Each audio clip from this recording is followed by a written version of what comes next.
အထက်တန်းကျောင်းသူတန်ဘီအတွက်တော့တက္ကသိုလ်ဝင်ခွင့်စာမှုဘက်ကရက်ပိုင်းပဲလိုတော့တယ်ဒါပေမဲ့သူမအတွက်အကြီးမားဆုံးအခက်ခဲကတော့တင်ချာဘာသာရက်မှာအတော်လေးညံ့နေတာပါပဲတင်ချာခြင်းနဲ့အိပ်ပျော်နေကြသူမှာကိုဆရာကဒေါသထွက်ပြီးပုတ်စာလာထွက်ခိုင်းပေမဲ့ဘာမှမဖြေနိုင်တဲ့အတွက်အတန်းထဲမှာအဆက်ခွဲခံလိုက်ရပါတယ်ဒါပေမဲ့အိမ်ပြန်ရောက်တော့လဲစာမလို့ပဲဖုံးပုတ်ပြီးတချင်းသားထောင်ရင်းနဲ့ပဲအချင်းကုန်စိုးနေပြန်ပါတယ်မိုးရေတွေအိုင်နေတဲ့ရှီအိုင်လေးနားကိုသူမရောက်လာချိန်မှာပဲထူးဆန်းတဲ့အရာတစ်ခုကရုတ်တရက်ဖြစ်ပေါ်လာပါတယ်ထူးဆန်းတဲ့ဝစ်စုံနဲ့လူစုကြီးကမိုးကောင်ရေရှာမှုအတွက်ဆူတောင်းနေကြတာကိုသူတွေးလိုက်ရတယ်၃နှစ်တိုင်မိုးမရွာတော့ပဲအငတ်ပေးဆိုင်နေတဲ့ကြားကနေဒံဘီတယောက်ရေအိုင်သူမတိတ်ဆုံသွားမယ်လို့ထင်ခဲ့ပေမဲ့တစ်ဖက်ကဘာမှပြန်ပြီးအသက်ဝင်လာခဲ့တယ်အခြေအနေကိုဘာမှနားမလဲတဲ့သူမကပဝင်းကျင်ရလူတွေကိုသမိုင်းကားရိုက်နေတာလားဆိုပြီးဦးကြောင်ကြောင်နဲ့စတင်မင်းမြန်းတော့တာပါပဲ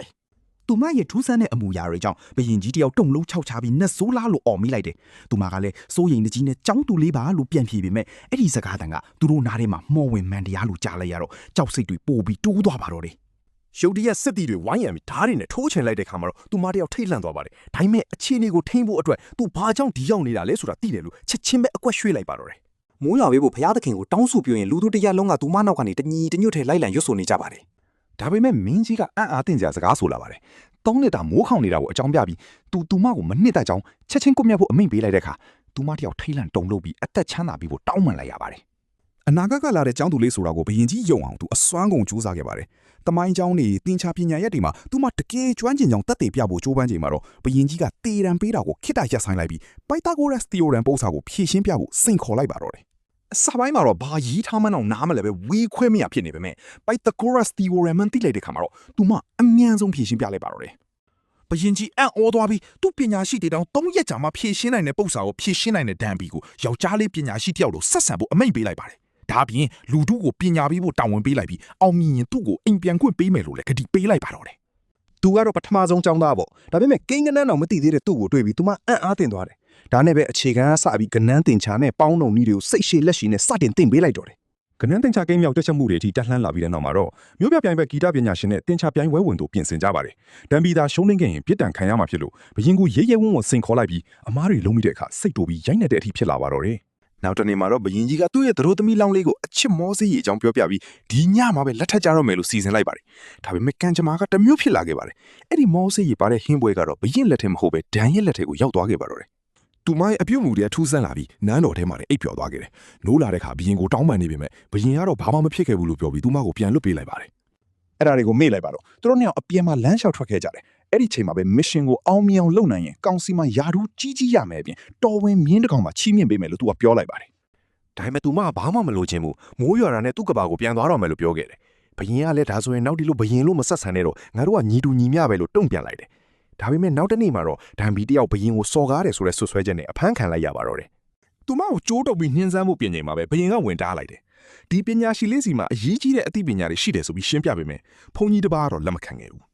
သူ့ကိုကိုယ်တိုင်စမ်းသပ်ဖို့ဆုံးဖြတ်လိုက်တယ်နှစ်ပတ်အတွင်းမိုးမရွာရင်သူ့ကိုကွပ်မျက်မယ်ဒါပေမဲ့ဒန်ဘီလက်မလျှော့ဘူးအချိန်မီမိုးရီချိန်တိုင်းကိရိယာတစ်ခုကိုနန်းတွင်းဂီတပညာရှင်နဲ့အတူတီထွင်လိုက်တယ်မိုးတွေရုတ်တရက်တဲထန်လာတော့ဒန်ဘီတယောက်ဝမ်းသာအားရဖြစ်သွားပြီမဲ့မိုးရွာရင်သူမထွက်သွားတော့မယ်ဆိုတဲ့စကားကိုဘရင်ကြီးချက်ချင်းသတိရသွားပါတယ်သူမရှိတဲ့အိမ်ကိုအပြေးလေးသွားလိုက်တော့မိုးရီချိန်ကွက်ရှိမှငိုနေတဲ့သူမကိုတွေ့လိုက်ရတယ်စိတ်လှုပ်ရှားမှုတွေတားမရတော့တဲ့ပုံစံမျိုးပေါ့သူကအခုချက်ချင်းထွက်ပြေးဖို့တိုက်တွန်းပြီးမင်းပြည်ကိုသွားမယ်တင်မော်ဒဇင်စီစဉ်ပေးထားတယ်လို့ပြောပါတယ်ဒါပေမဲ့သူမငင်းဆန်လိုက်တယ်ဘဝတစ်လျှောက်လုံးပြေးလွှားလာခဲ့ရတာအခုဆိုရင်လဲကိုယ့်ကဘာကနေလွတ်မြောက်ဖို့ကြိုးစားရင်ဒီနေရာကိုရောက်လာခဲ့ရတာပါပဲသူမနေရောင်ကြီးကိုလိုက်သွားရင်ပင်လယ်ကမ်းဆက်ကိုရောက်တဲ့အခါဘရင်ဖြစ်သူကစောင့်နေပါတယ်အဲ့ဒီညမှာပဲကြဲတွေကိုကြည့်ရင်ဘေးချင်းရှင်ထိုင်နေကြချိန်သူမကနောင်လာမယ့်အချိန်လေးမှာဒီလိုကြဲမျိုးတွေကိုကျမတို့ထပ်မမြင်ရတော့ဘူးလို့ပြောလိုက်ပါတယ်တောက်ပတဲ့ကြဲတွေကိုပဲမြင်ချင်နေရင်တင်ရွေးချဲတဲ့ကြဲတွေကိုပဲမြင်ရမှာပါဒါပေမဲ့တေချာလေးငေးကြည့်လိုက်မယ်ဆိုရင်တော့အမြဲတမ်းရှိနေခဲ့တဲ့ကြဲရာရာပေါင်းများစွာကိုစတင်မြင်တွေ့လာရပါလိမ့်မယ်သူတို့ကအမြဲတမ်းအဲ့ဒီမှာရှိနေခဲ့တာပါတင်ကိုယ်တိုင်စတင်တတိပြုမိမှသာထင်ရှားလာတာပါတကယ်တော့မျက်စိကမြင်သမျှကိုစိတ်ကတောင့်တတဲ့အတိုင်းပဲမြင်တတ်တာလေတိတ်ဆိတ်သွားတဲ့အချိန်လေးမှာပဲမင်းကြီးကသူ့အချစ်ကိုဝန်ခံလိုက်ပါတယ်လူဒန်းစားမရွေးအလွယ်တကူတင်ယူနိုင်မဲ့ဘာသာစကားတစ်တစ်ခုကိုဖန်တီးခြင်းတယ်လို့သူပြောတဲ့အခါသူမရုတ်တရက်တတိရသွားတယ်အနာဂတ်ကနေပါလာတဲ့ပတ်စံတွေကိုထုတ်ကြည့်လိုက်တော့ငွေစက်ကူပေါ်မှာမင်းကြီးရဲ့မျက်နှာပုံကိုမြင်လိုက်ရတော့တာပါပဲသူအောင်မြင်တော့မယ်ဆိုတာကိုသူမတေချာပေါက်ရိပ်မိလိုက်ပါတယ်နန်းတော်ပြန်ရောက်တဲ့အခါဘရင်ကြီးကပြည်သူအကျိုးဆောင်တွေကိုလာစာပေးတော့မယ်လို့ကြေညာလိုက်ပါတယ်အန်ဩစရာကောင်းတာကတော့ပြည်သူကိုအကျိုးပြုသူတိုင်းစုလာပြတဲ့နယ်ဆိုပြီးပရောဟိတ်ကြီးကပါထောက်ခံလိုက်တာပါပဲကိုဆန်ကိုဘလို့မြင်လဲလို့ဒန်ဘီကမေးခဲ့ပေမဲ့ဘရင်နန်းတော်ကလူတွေကတော့သူ့ကိုနှင်ထုတ်ဒါမှမဟုတ်ခွက်မြက်ဖို့ပဲလိုလားနေကြတာပါဒါပေမဲ့လေဒန်ဘီကတော့ဘုံတော်ကြီးတွေမသိအောင်ဘရင်မင်းမြတ်ကိုတင်ချာစာပေနဲ့ရုပ်တိဗေဒပညာရက်တွေကိုလျှို့ဝှက်ပြီးဆက်လက်သင်ကြားပေးနေခဲ့ပါတယ် ညာဘက်မှာတော့သူမကိုယ်တိုင်ပေါင်ဝံဖန်တီးထားတဲ့ဂျိုးစွန်းရဲ့နက်ခတ်ပေတဲ့စနစ်တစ်ကိုတွားရောက်ကြည့်ရှုခဲ့ပါတယ်ဒီစနစ်ကတိုင်းပြည်အတွက်နေ့ရက်တွေကိုတိကျမှန်ကန်စွာတွက်ချက်နိုင်မှာပါအဲ့ဒီနောက်မှာတော့ဘရင်ကြီးကသူ့ကိုယ်တိုင်ပြင်ဆင်ထားတဲ့နောက်ထပ်အရာတစ်ခုကိုပြသဖို့အတွက်သူမကိုဖိတ်ခေါ်လိုက်ပါတယ်သူကစာဖတ်စာရေးရတာပိုလွယ်ကူတော့အောင်အခန်း28လုံးနဲ့ဖွဲ့စည်းထားတဲ့စာအသစ်တစ်ခုကိုတီထွင်လိုက်ပါတယ်ပညာတတ်တွေတင်မကပဲဂျိုးစွန်းပြည်သူအားလုံးတက်မြောက်နိုင်စေဖို့ရည်ရွယ်ခဲ့တာပါခါမကြီးအလဲကိုရောက်တဲ့အခါသူကသူမကိုရာဇပလင်းပေါ်မှာထိုင်ငိုင်းလိုက်ပါတယ်ပြီးတော့လက်ထက်ချင်းရဲ့တင်ဂီတာအဖြစ်မင်္ဂလာစံထိုးကိုဆင်ញမ်းပေးပြီးသူ့အနာမှာထာဝရနေပေးဖို့တောင်းဆိုခဲ့ပါတယ်တမ်ပီတယောက်ငိုယိုပြီးသူပြန်သွားရတော့မယ်လို့ပြောရှာတယ်မိုးရွာရင်အိမ်ပြန်မယ်လို့မိခင်ကိုဂရိပေးထားတာကိုဒီတော့ဘရင်ကြီးကလည်းသူခင်မင်စွာပဲပြန်သွားပြီးပြန်လာခဲ့ဖို့ခွင့်ပြုပေးလိုက်ပါတယ်အတူနေဖို့ကမ်းလှမ်းမိမယ်သူမကငင်းဆန်လိုက်ပါတယ်ဒါကိုတီးမခံနိုင်တော့တဲ့သူကယောဂါပရတွေနဲ့ပြည့်နှက်နေတဲ့ဒီဂျိုးစွန်တဲ့မင်းပြောတဲ့အနာဂတ်ကပိုးသားတယ်ဆိုပြီးဒေါသတကြီးနဲ့အော်ဟစ်လိုက်ပါတော့တယ်စိတ်ထိခိုက်သွားတဲ့သူထွက်သွားချိန်မှာပဲသူမအနောက်ကနေရုတ်တရက်အတိုက်ခံလိုက်ရပြီးတတိမိတ်မျောသွားပါတော့တယ်ဒါနဲ့ထိုးခံလိုက်ရတဲ့သူမကိုကယ်ဖို့ဘရင်ကြီးကမီးတောက်တွေကြားတဲ့အသက်ဆွန့်ပြီးပြေးဝင်သွားခဲ့တာပါပဲနောက်တစ်နေ့မှာတော့သူကလက်ထောက်ဖြစ်သူကိုခေါ်လိုက်ပြီးမင်းညကရှီးဟောင်းစာမှုပျောက်သွားကြောင်းပြောလိုက်ပါတယ်ဘရင်ကပရောဟိတ်ကိုတခိုးလို့ဆွဆွဲလိုက်တယ်ပြီးတော့တပည့်တော်မကြားခဲ့ရတဲ့အတန်ဒီအတန်လားလို့ဒံပီကိုမေးလိုက်တဲ့အခါသူမကခေါင်းငိမ့်ပြတယ်အိတ်ထဲကစာအုပ်ကပဲသူမကိုအသက်အန္တရာယ်ကနေကာကွယ်ပေးလိုက်တာပါဒေါသထွက်နေတဲ့ဘရင်ကပရောဟိတ်ကိုမီးခွန်းထုတ်လိုက်ပါတယ်ဘာလို့ဒီလိုလုပ်ရတာလဲဆိုတဲ့ဘရင်အမေကိုပရောဟိတ်ကအေးဆက်ဆက်ပဲပြန်ဖြေလိုက်တယ်ဘာသာစကားတစ်တာပြန့်နှံ့သွားရင်လူငယ်တွေလွတ်လပ်စွာတွေးခေါ်တက်လာမှာစိုးလို့တယ်လေဒါကတိုင်းပြည်ကိုဗျမ်းပတာဖြစ်စီပြီးဖျက်ဆီးသွားလိမ့်မယ်ကျွန်တော်တေးရမှာကိုမကြောက်ပေမဲ့အနာဂတ်ပျက်စီးသွားမှာကိုပဲစိုးရိမ်တယ်ဘရင်ကတော့ပြည်သူတွေအတွက်ဒီစာပေစနစ်ကိုဘလို့ပဲတာတာတိဆောက်သွားမယ်လို့ခိုင်ခိုင်မာမာပြန်ပြောလိုက်တယ်ကိုအိမ်မက်တွေကိုလက်တွေ့အကောင့်တွေဖော်သူဖြစ်ချင်တယ်မတိရသေးတဲ့အနာဂတ်အတွက်ကြောက်နေဖို့မလိုပါဘူးဒါပေမဲ့ဖုံးတော်ကြီးကတော့လုံးဝမတုံ့လှုပ်ပါဘူးဒူးတော်ပြီးသူ့ကိုပဲအဆုံးစီရင်ပေးဖို့တောင်းဆိုလိုက်ချိန်မှာတော့ကောင်းကင်ကြီးမိုင်းညို့လာပြီးမိုးဆက်လေးတွေစတင်ရွာကျလာပါတော့တယ်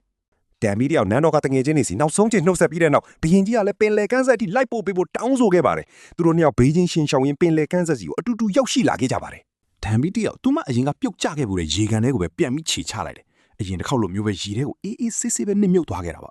ခဏကြာမှာတော့သူမဟာကိုလောကတဲ့ကိုပြန်ရောက်လာခဲ့ပါပြီအချိန်ကစက္ကန့်ပိုင်းလောက်ပဲကြာသေးတာမို့စာမေးပွဲခန်းကိုအမိသွားဖို့အချိန်ရှိပါသေးတယ်ဒါနဲ့ပဲစာမေးပွဲခန်းစီကိုအမြန်ဆုံးအပြေးလေးသွားလိုက်တဲ့အခါစောင့်နေတဲ့ဆီယာမကိုတွေ့လိုက်ရပါတော့တယ်ဝင်ခွင့်စာမေးပွဲစတဲ့ချိန်မှာပဲသူမအပြေးလွှားဖြေဆိုခဲ့ရပါတယ်ညနေအိမ်ပြန်ရောက်တဲ့အခါစောင့်ကြိုနေတဲ့မိခင်ကိုရင်ခွင်နဲ့တင်းတင်းကြပ်ကြပ်ပွေ့ဖက်လိုက်ချိန်မှာတော့ခရီးစဉ်အပြီးမှာပြောင်းလဲသွားတဲ့ဒံပီရဲ့အပြုတ်မှုနဲ့အတွေးခေါ်တွေဟာအရင်ကတည်းကလုံးဝကွဲပြားနေခဲ့ပါပြီအချိန်တွေကုန်လုံးလာချိန်မှာသူမပတ်ဝန်းကျင်ကလူတွေနဲ့အရာဝတ္ထုတွေကိုပို့ပြီးတန်မိုးထားတတ်လာခဲ့တယ်တနေ့ကျောင်းကပြန်အထွက်မှာရုတ်တရက်မိုးတွေတဲလာတော့သူမစီကိုထီးတစ်ချောင်းရောက်လာတယ်မောကြည့်လိုက်တဲ့အခါမြင်လိုက်ရတာကအလွန်ရင်းနှီးနေတဲ့မျက်နှာတစ်ခုပါပဲသူကဘရင်ကြီးနဲ့တူနေပေမဲ့အရင်ကဘတ်ကားပေါ်မှာထီးချကြံခဲ့ဘူးတဲ့လူတစ်ယောက်ပါလို့ပြုံးပြီးပြောလိုက်ပါတယ်ဒီဇက်လန်ကတော့ဒီမာရင်ပြီးဆုံးသွားပါပြီနောက်ထပ်ဘာတွေကိုအနှစ်ချုပ်ပေးစီခြင်းလဲဆိုတာ comment မှာပြောခဲ့ပေးကြပါဦး